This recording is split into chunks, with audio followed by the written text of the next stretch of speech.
क्या आपने कभी सोचा है कि नया साल सबसे पहले कौन सा देश मनाता है और सबसे आखिर में कौन सा? पृथ्वी को 24 मुख्य समय क्षेत्रों टाइम जोन में बांटा गया है, लेकिन उनकी रेखाएं पूरी तरह सीधी नहीं होती। वे देशों और क्षेत्रों की सीमाओं के अनुसार मूर्ति और टेढ़ी-मेढ़ी हो जाती हैं। और इसी रेखा को अंतर्राष्ट्रीय तिथि रेखा या इंटरनेशनल डेट लाइन कहा जाता है।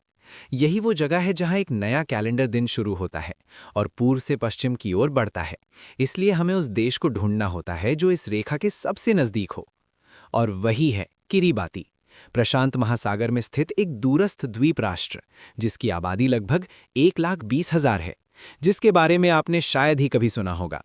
यहाँ के गांवों के नाम बनाना, लंदन, पेरिस और पोलैंड हैं, और यही लोग पृथ्वी पर सबसे पहले नए साल का स्वागत करते हैं। और ये सब किरीबाती की वजह से है। अंतर्राष्ट्रीय तिथि रेखा इतनी अजीब क्यों दिखती है?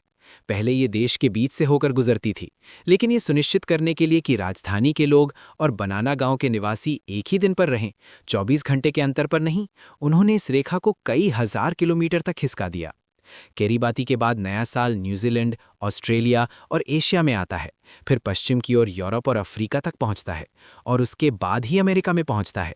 और जब लगभग पूरी दुनिया नए साल में प्रवेश कर चुकी होती है, तब जाकर उत्सव पृथ्वी के अंतिम आबाद स्थान अमेरिकन समूह तक पहुंचता है।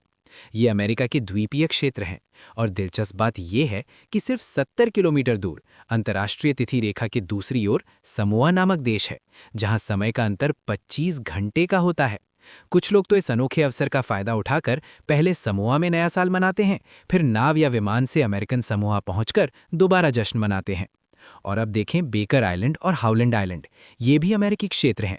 वहाँ नया साल अमेरिकन समूह से भी 1 घंटे बाद आता है, लेकिन चूंकि वे द्वीप निर्जन हैं, इसलिए वहाँ जश्न मनाने वाले केवल समुद्री पक्षी होते हैं।